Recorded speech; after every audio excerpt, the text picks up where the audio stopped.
मुश्किलें तो हर चीज़ में होती हैं, पर उनको फेस करना वो एक बच्चा ही जान सकता है कि कितनी प्रॉब्लम्स होती है। तो जब मैं टॉप प्लेयर में गई तो मुझे लगा नहीं मेरे में ये कुछ टैलेंट है तो मुझे इसको आगे लाना चाहिए, तो मैंने वो लाया है। पढ़ाई और खेल को बैलेंस करना बहुत मुश्किल है, मेरे लिए तो बहुत मुश्किल हुआ है। पढ़ाई में मेरा बहुत लॉस हो रहा है, कहीं ना कहीं अदर्स लोग मेरे लिए बात करते हैं कि ये ऐसा कैसे कर रही है, इसकी फैमिली कैसी है, इसको अलो कर देगी। तो वो चीज़ें फैमिली को सुनने में भी कई फेस करती है और मेरे को तो ऑलरेडी करती है। नमस्कार, अमर उजाला पे आपका स्वागत है। मैं हूँ आपके साथ निकिता गुप्ता। आज हमारे साथ एक ऐसी खिलाड़ी है जिन्होंने जम्मू कश्मीर ही नहीं बल्कि पूरे देश का नाम रोशन किया है। 21 साल की नाजिया बीबी जो हाल ही में खो खो खेल विश्व कप विजेता टीम का हिस्सा बनी। सबसे पहले तो नाजिया आपको बहुत बहुत शुभकामनाएं। Thank you. आपको अभी कैसा महसूस हो रहा है? बहुत अच्छा से देख भी सकते हो कि कितने लोग आ रहे हैं, अच्छे-अच्छे ऑफिसर्स आ रहे हैं, तो मेरे को बहुत खुशी हो रही है और खुद पे लग रहा है नहीं मैंने भी कुछ कर लिया है। आप प्रदेश की पहली महिला खिलाड़ी बनी और आपने देश का प्रतिनिधित्व किया। तो आप इसका क्या कहना चाहेंगी? आपको क्या अनुभव अपना शेयर करना चाहेंगी? ये शेयर करना चाहती हूँ क्योंकि देख सकते हो कि हमें गाँव गाँव के इलाके में रहते हैं, जैसे बताया भी है कि हम ट्राइबल कम्युनिटी से हैं, तो इसमें 6 मंथ मूव करना पड़ता है हमें, 6 मंथ वहाँ, 6 मंथ यहाँ, समर्स वेकेशन वहाँ, विंटर वेकेशन यहाँ। तो मुझे लगता है इसकी वजह से हमें बहुत प्रॉब्लम होती है। तो नहीं, ऐसे नहीं है कि फैसिलिटीज़ हैं, जैसे हमें हॉस्टल्स प्रोवाइड किए गए हैं ट्राइबल कम्युनिटी के, तो उसमें है, बट कहीं न कहीं वहाँ पे भी बहुत बच्चे होते हैं जैसे जिनकी सिलेक्शन नहीं होती है, तो उसकी वजह से बच्चों को प्रॉब्लम आती है। तो एक्सपीरियंस यही है कि मुश्किलें तो हर चीज़ में होती हैं, पर उनको फेस करना वो एक बच्चा ही जान सकता है कि कितनी प्रॉब्लम्स होती है। फैमिलीज़ को नहीं सुनाना अपनी प्रॉब्लम या लोगों को नहीं बताना, वो तो खुद ही लड़ना पड़ता है। जैसे कि आप खो-खो खेलना क्लास 6 से स्टार्ट की, तो इससे पहले आपकी क्या खो-खो खेलना में रुचि नहीं था और कब आपको खो-खो खेलना में रुचि आया? मेरे को 6 क्लास से आया, क्योंकि उससे पहले तो मैं यहीं पे एक स्कूल में पढ़ती थी, वहाँ पे कोई गेम्स का नहीं था इतना कुछ करके। तो जब मैं जम्मू स्कूल से पढ़ने लगी तो वहाँ गेम्स के थे कॉम्पिटिशन, जैसे स्कूल कॉम्पिटिशन हो गए, स्टेट लेवल, डिस्ट्रिक्ट लेवल्स, तो इसमें था। तो मैंने एक कॉम्पिटिशन में सिलेक्शन वो ली थी, पार्टिसिपेट किया था, तो उसमें मेरे को ऐसा लगा कि मैं फर्स्ट इनिंग में गई। जैसे हमारे बैचेज़ होते हैं first, second, third, first inning वाला टॉप प्लेयर होता है। तो जब मैं टॉप प्लेयर में गई तो मुझे लगा नहीं मेरे में ये कुछ टैलेंट है, तो मुझे इसको आगे लाना चाहिए, तो मैंने वो लाया है। तो इसी का यही बोलना चाहती हूँ। क्या जम्मू कश्मीर में खेलों को प्रोत्साहन मिलता है? आपका इस पे क्या विचार है? जैसे कि यहाँ के खिलाड़ियों को क्या वो समर्थन मिलता है जिनके वो हकदार हैं?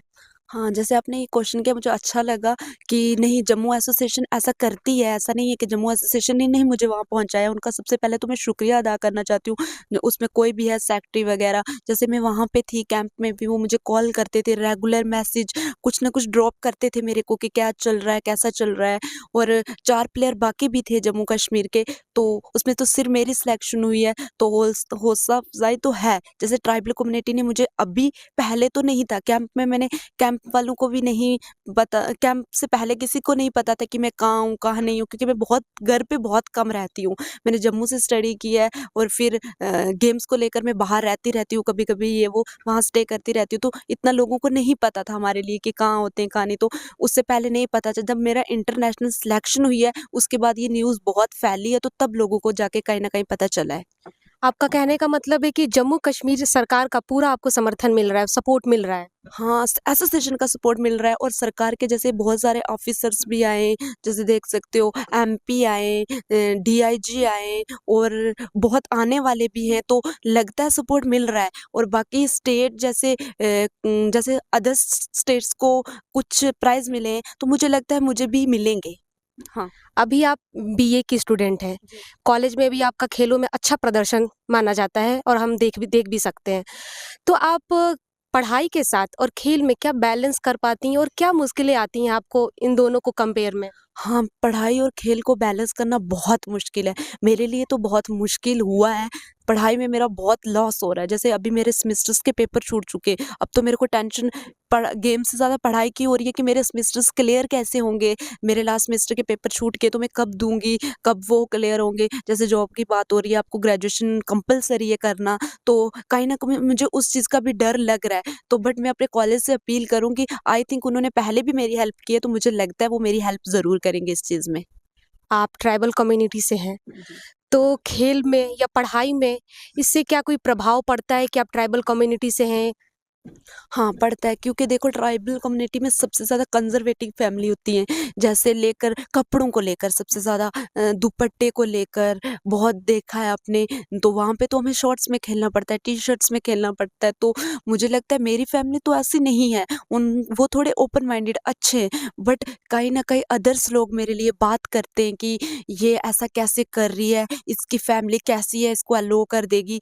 तो वो चीज़ें फैमिली को सुनने में भी कई फेस करती हूँ और मेरे को तो ऑलरेडी करती है क्योंकि मैं तो थोड़ी इमोशनल टाइप लड़की हूँ, तो मेरे को लगता है मेरे को वो बहुत हिट करती थी कैंप में भी कि सोचती थी कि नहीं मैं मीडिया के सामने नहीं जाऊँगी, कोई रिश्तेदार, कोई रिलेटिव्स मुझे देख लेगा तो मुझे प्रॉब्लम होगी। लेकिन अब तो ऐसा नहीं है, आपने जीत का खिताब अपने नाम कर लिया है। तो अब तो शायद फैमिली या फिर आपके रिलेशंस जो हैं, रिश्तेदार हैं, तो वो तो अब ऐसा नहीं मानते होंगे कि ये शॉर्ट्स पहनना चाहिए, नहीं पहनना चाहिए। वो तो नहीं मुझे लगता है वो अभी भी ऐसा करते हैं। कहीं न कहीं लोगों का वो चेंज इतना जल्दी नहीं हो सकता माइंडसेट चेंज, हम किसी का नेचर चेंज नहीं कर सकते। तो मुझे लगता है मेरी फैमिली का भी है, ऐसा नहीं है मेरी फैमिली भी बोलती है नहीं तुम्हें कोई वो देना है जैसे इंडिया किट में कोई मेरे को इंटरव्यू देना है, वहाँ से भी वो बहुत खिच मतलब होता है ना वो एक वो चीज़ है। तो मुझे लगता है मुझे ये चीज़ कहीं न कहीं बहुत दुःख दे रही है कि प्रॉब्लम क्रिएट हो रही है कि यार मैं कैसे दूँ? सिविल्स कपड़ों में मुझे भी बुरा लगता है क्योंकि मुझे किट जब वो किट इतनी मुश्किल से पाई तो वो किट डालकर इंटरव्यू देने में अलग मज़ा है। उसकी वो अलग यूनिफ़ॉर्म है ना मेरी, तो कहीं न कहीं मुझे वो चीज़ हिट भी करती है। ऐसा नहीं है कि मैं बहुत खुश हो गई हूँ मैंने वर्ल्ड कप जीता है या मैं गोल्ड मेडलिस्ट हूँ, इंटरनेशनल तो हूँ, गोल्ड मेडलिस्ट भी हूँ उसके साथ-साथ। तो वो चीज़ें कहीं न कहीं मुझे अभी भी हिट कर रही हैं। तो जैसा कि मैंने देखा आपके परिवार का पूरा सपोर्ट आपके साथ है। तो आखिरी मेरा सवाल ये होगा कि आप खो-खो खेल को भविष्य में कैसे देखती हैं? खो-खो खेल एक बहुत अच्छा प्लेटफ़ॉर्म है, पहले नहीं था तो अब मैं अपनी फ़ेडरेशन जैसे दिल्ली सुभाष मित्तल सर, त्यागी सर एमएस त्यागी सर हैं जो उन्होंने इस खेल को इतना ग्लैमर बना लिया है कि बच्चों को इसमें अपना प्लेटफ़ॉर्म दिखने लगा है। जैसे कि इसमें स्पोर्ट्स कोटा में अच्छी जॉब मिलने लगी है, प्राइज़ मनी, कैश प्राइज़ तो ये चीज़ें देखकर बहुत अच्छा फ़ील होता है, फैमिली को भी लगता है। जैसे फैमिलीज़ लोग होते हैं कि क्या तुम खेलते ही रहोगे? तुम्हें कभी कुछ मिलेगा नहीं क्या? ये चीज़ें बच्चे को तो जज़्बा है ना खेलने का, बट वो जो फैमिली की बातें हैं, तो वो कहीं न कहीं बहुत चुभती भी है और बुरा भी लगता है कि यार ये क्या हो रहा है मेरे साथ? मैं खेल भी रही हूँ, इतना अच्छा कर भी रही हूँ, तो फिर भी लोगों को प्रॉब्लम हो रही है। नहीं कर रही थी तब भी प्रॉब्लम हो रही है और कर भी रही हूँ तो तब भी प्रॉब्लम हो रही है। हर कई मसले तो आते ही हैं। आपका बहुत-बहुत धन्यवाद। आपके इस यात्रा पे हमें गर्व है और भविष्य के लिए हमारी तरफ से ढेर सारी शुभकामनाएँ। Thank you so much. Amar Ujala Jeevanjali के सारथी की मदद लें और महाकुंभ में स्नान जरूर करें।